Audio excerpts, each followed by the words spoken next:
다 같이 찬송가 506장 찬양하심으로 하나님 앞에 새벽 기도를 드리겠습니다.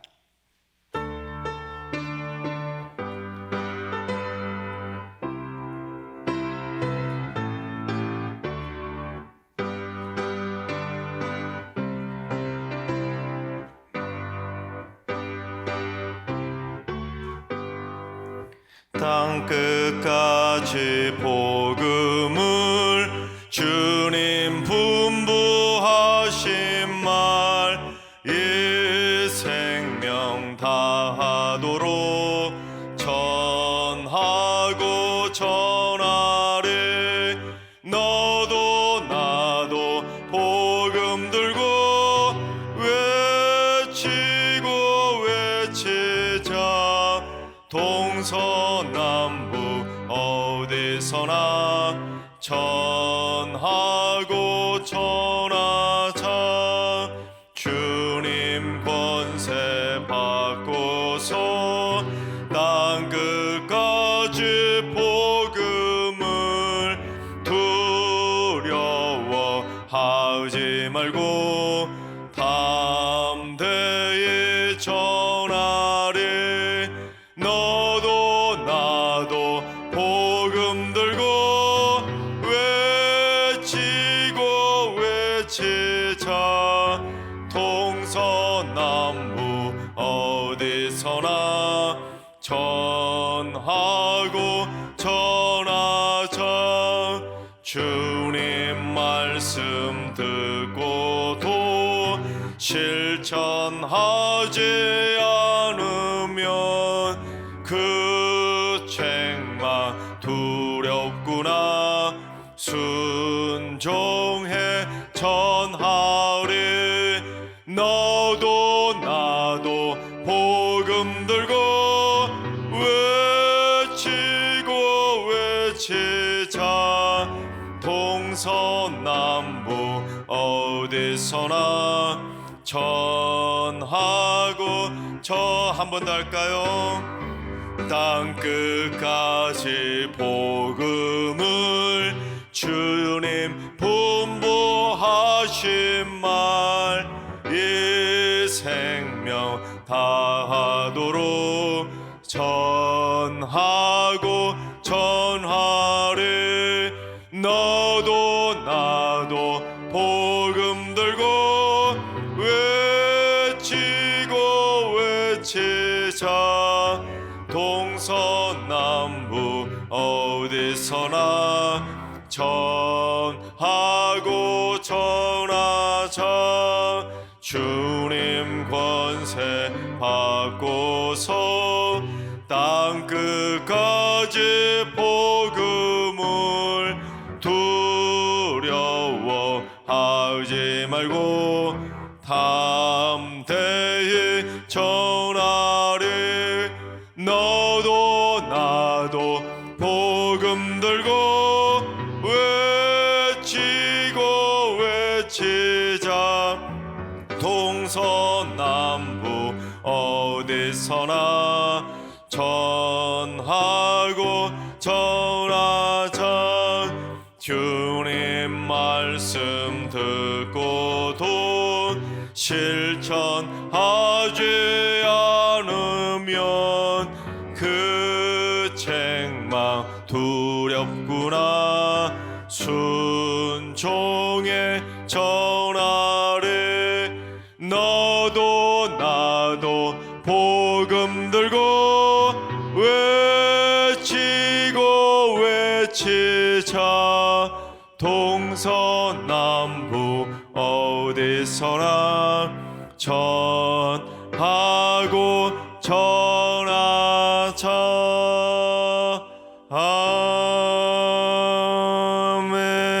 아멘. 이 시간 다 같이 한마음 뜻으로 기도하며 나아가시겠습니다. 오늘 기도하실 때는 주님, 이 땅의 위정자들을 하나님의 공의와 정의의 손길로 다스려 주옵소서.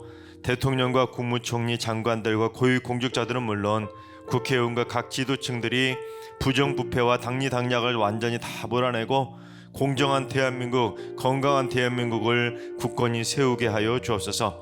이 땅의 권력형 비리들이 전부 다 사라지게 하여 주옵소서. 우리 위정자들을 위해서 기도해 주시기 바랍니다. 두 번째는 주님, 승리교회의 영적 대각성의 불길이 타오르게 하여 주옵소서. 잠자던 영혼들이 깨어나게 하시고 회개와 참회의 심령이 회복되게 하시고 교회를 떠났던 영혼들이 돌아오게 하여 주옵소서. 닫혔던 기도의 문들은 다시 열리게 하시고 흔들리고 기울어졌던 믿음의 기둥들이 굳건히 다시 서게 하여 주옵소서. 승리교회 영적 대각성의 불길이 타오를 수 있도록 기도해 주시기 바랍니다. 세 번째는 주님, 직장생활하고 있는 모든 성도들에게 은혜 위에 은혜를 부어 주옵소서. 직장 상사와 동료 직원들과 행복하게 일하게 하시고 승진하고 영전할 수 있는 축복의 길로 인도해 주옵소서. 직장에서 인정받는 그리스도인이 되게 하시고 스트레스 받지 않도록 마음의 평강과 육신의 건강도 허락하여 주옵소서. 우리 직장 생활하고 있는 성도들 위해 기도해 주시기 바랍니다. 이 시간 세 가지 기도 제목으로 3분 정도 오늘 예배를 위해서 기도하며 나아가시겠습니다. 다 같이 기도합니다.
좋으신 하나님, 좋으신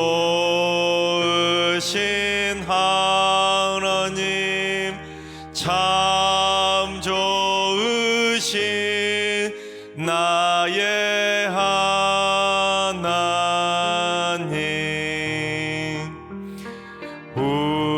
우리의 기도를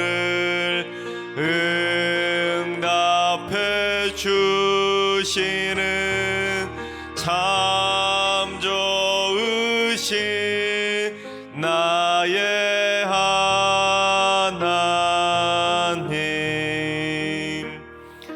한없는 은혜를 우리에게 주시는 참 좋으신 우리 하나님.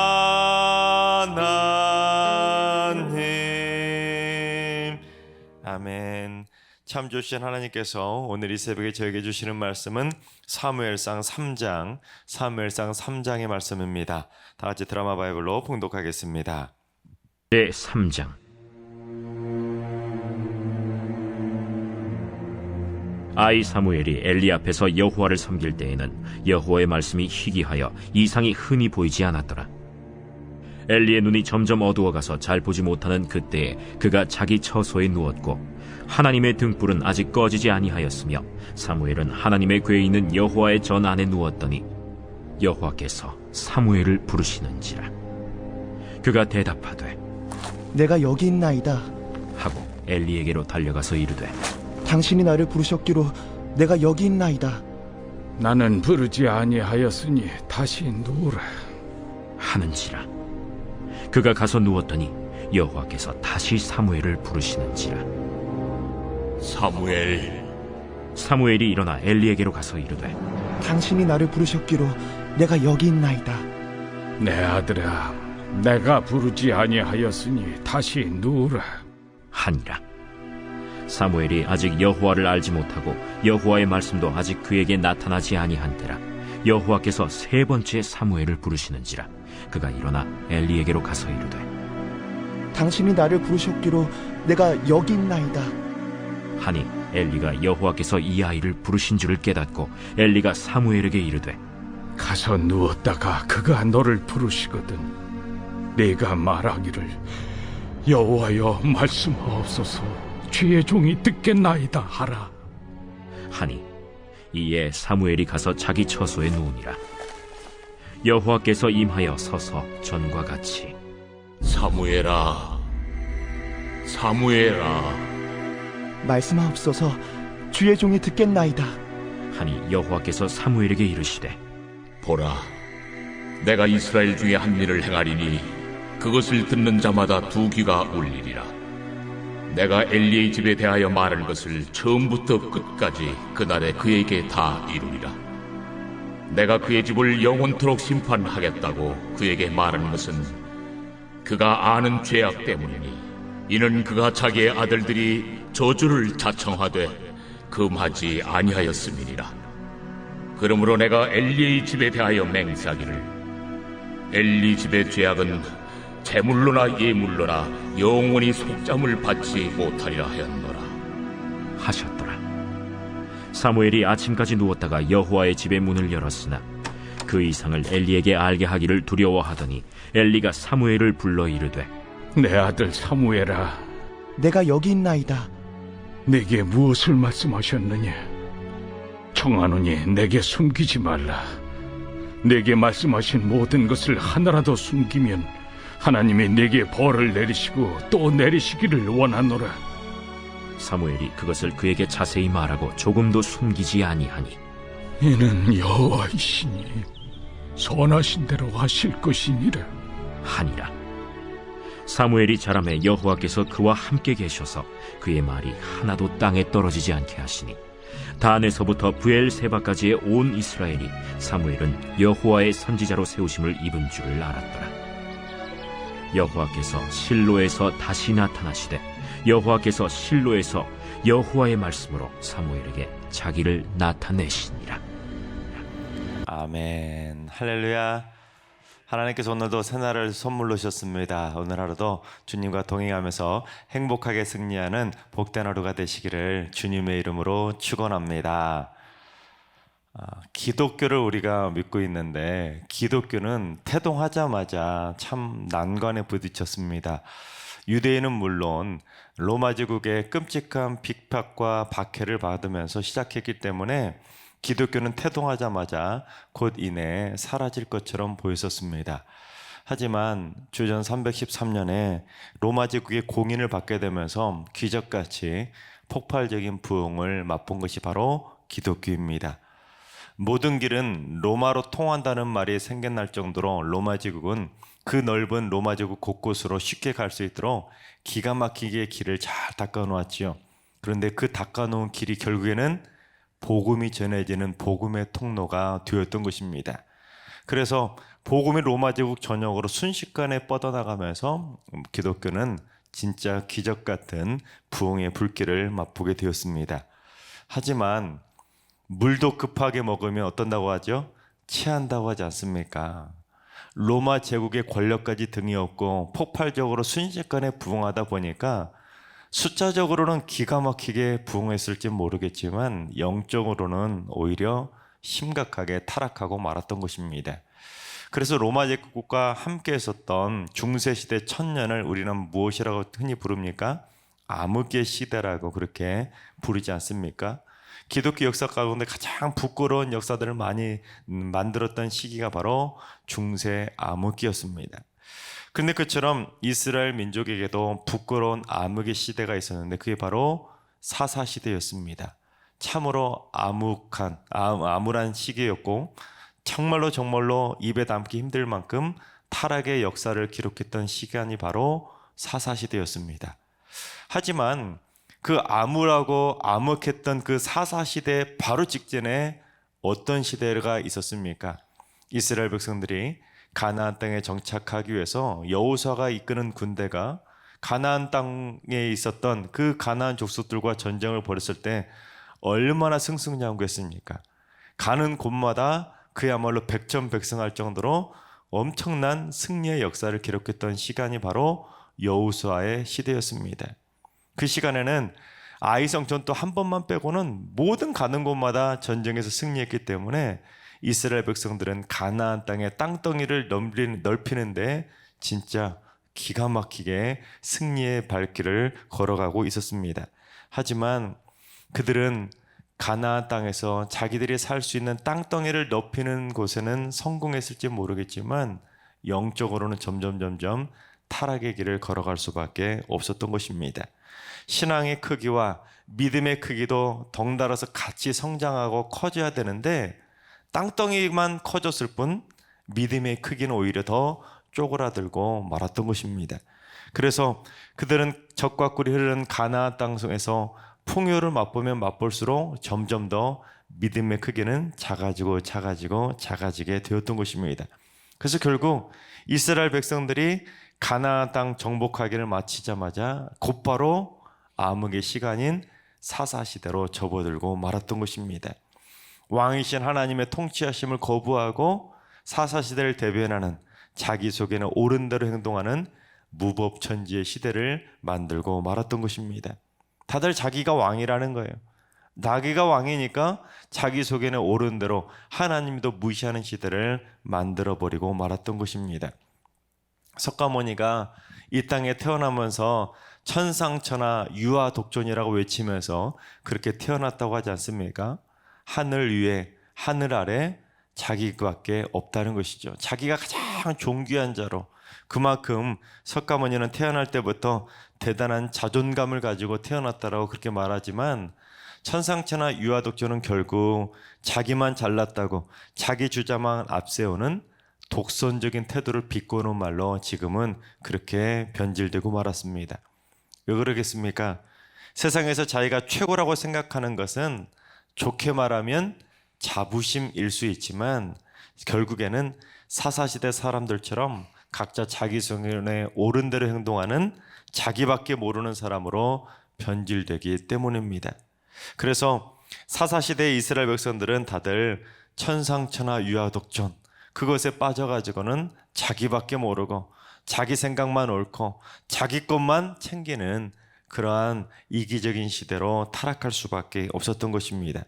그러니 그 사사시대에 무슨 하나님의 말씀에 귀를 기울이는 사람들이 있었겠습니까?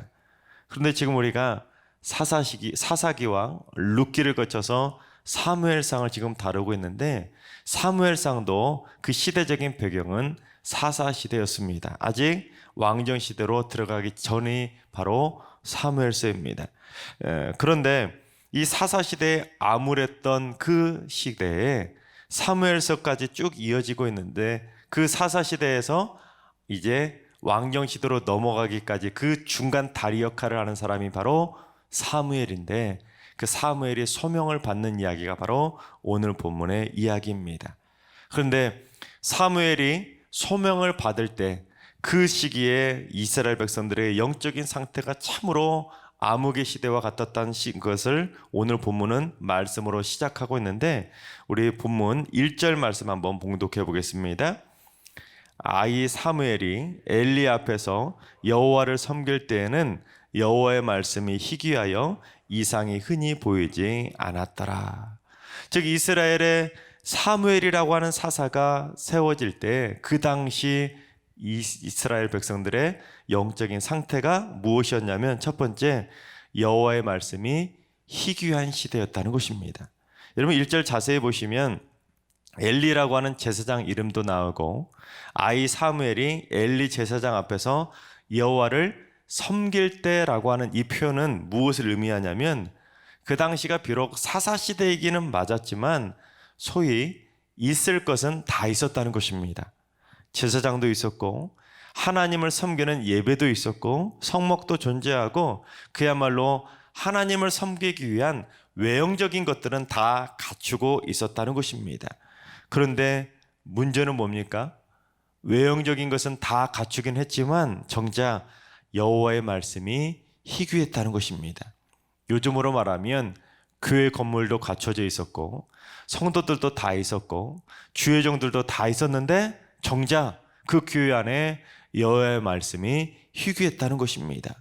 그러니까 이것은 교회 건물이 있거나 성도도 있고 주회종이 있다고 해서 자동적으로 하나님의 말씀이 선포되는 것은 아니라는 것입니다. 그처럼 사사시대에 갖출 건 다 갖췄음에도 불구하고 이것은 무엇을 의미하냐면 제사장들을 통해서 여호와의 말씀이 선포되지 않았다는 것입니다. 갖출 건 다 갖췄는데 형식적으로 예배만 드릴 뿐, 제사만 드릴 뿐 정작 하나님의 말씀은 선포하지 않았다는 것입니다.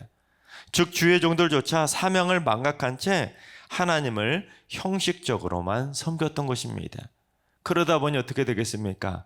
엘리의 두 아들들조차도 어제 본문에 나와 있던 것처럼 참으로 악한 일, 나쁜 행실로 더럽힐 정도였으니 말 다 했지 않겠습니까? 제사장의 집안이 그 정도이니 일반 성도들의 집안, 이스라엘 백성들의 삶은 어떻겠습니까? 그야말로 타락할 대로 타락했다는 것입니다. 그런데 그 사사시대의 가장 큰 비극은 그처럼 인간들의 죄악보다 더 큰 비극은 무엇이었냐면 하나님조차도 이스라엘 백성들에게 말씀하시지 않고 침묵하셨다는 것입니다. 주의 종들도 말씀을 선포하지 않았는데 하나님마저도 침묵하시니까 당연히 이스라엘 백성들 가운데 여호와의 말씀이 희귀할 수밖에 없었던 것입니다. 말씀을 전혀 들을 수 없는 시대가 되었다는 것이죠. 두 번째는 이상이 흔히 보이지 않는 시대였다는 것입니다. 구약 시대에는 하나님께서 이스라엘 백성들에게 직접 말씀하실 때도 있었지만 때로는 간접적으로 이상이나 꿈, 환상 등을 통해서 하나님의 말씀을 보이실 때도 있었는데 사사시대에는 그 간접적인 방법으로 또 하나님의 말씀이 보이지 않았다는 것입니다. 그러니까 그 사사시대에는 하나님의 말씀이 들리지도 않았고 보이지도 않았으니 얼마나 캄캄한 암흑의 시대가 되었겠습니까? 그처럼 하나님께서 철저히 침묵하신 시간이 바로 사사시대였다는 것입니다. 그런데 더 심각한 것은 무엇이겠습니까? 그처럼 하나님의 말씀이 들리지도 않고 보이지도 않았다면 깨어있는 사람이 한 사람이라도 있어야 되지 않았겠습니까? 하나님의 말씀이 들리지 않는다고, 하나님의 말씀이 보이지 않는다고, 우리가 이러고 있을 때가 아니라 정신 차려야 된다고, 하나님의 말씀을 다시 찾아야 된다고 깨어있는 사람이 있어야 되는데 단 한 사람도 그렇게 깨어있는 사람들이 없었다는 것입니다. 심지어 주의 종이었던 엘리 제사장과 그의 아들들조차도 영적인 심각한 불감증에 빠졌다는 것입니다. 그래서 오늘 본문은 당시 엘리 제사장이 어떤 상태였는지를 말하고 있는데 우리 2절을 봉독해 보겠습니다. 엘리의 눈이 점점 어두워가서 잘 보지 못하는 그때에 그가 자기 처소에 누웠고. 여러분 2절 말씀은 엘리 제사장의 상태를 말하고 있지만 사실 이것은 이스라엘 백성들 전체의 영적인 상태를 대변하고 있습니다. 즉 이스라엘 백성들이 제사장부터 모든 백성들이 영적인 눈이 어두워지다 보니까 영적인 깊은 잠에 빠져서 영적인 심각함을 깨닫지 못했다는 것입니다. 그러다 보니 결국 누구 하나 깨어있는 사람 하나도 없었고 다 깊은 잠에 빠져서 말씀도 보지 않고 말씀도 듣지 않고 그야말로 영적으로 타락할 대로 타락한 그 암흑의 시대로 빠져들고 말았던 것입니다. 참 답답한 시대 아니겠습니까? 그런데 여러분, 하나님은 어떤 분이십니까? 꺼져가는 심지도 끄지 않으시고 상한 갈 때도 꺾지 않으시는 분이 바로 하나님 아닙니까? 하나님이라는 분은 절망 속에서도 희망을 꽃피우시는 분, 그분이 바로 하나님이신 줄로 믿습니다. 즉 하나님의 말씀을 듣지도 못하고 보지도 못하고 모두 다 영적으로 깊은 잠에 빠져버렸던 그 칠흑 같은 암흑의 시대인 사사시대 속에서도 하나님께서는 희망의 등불, 희망의 빛을 준비하고 계셨다는 것입니다. 바로 그것을 3절에서 말하고 있는데 우리 3절을 봉독해 보겠습니다. 하나님의 등불은 아직 꺼지지 아니하였으며 사무엘은 하나님의 궤에 있는 여호와의 전 안에 누웠더니. 그렇습니다. 그 칠흑 같은 암흑의 시대 속에서도 하나님의 등불은 어떻다고요? 아직 꺼지지 않았다라는 것입니다.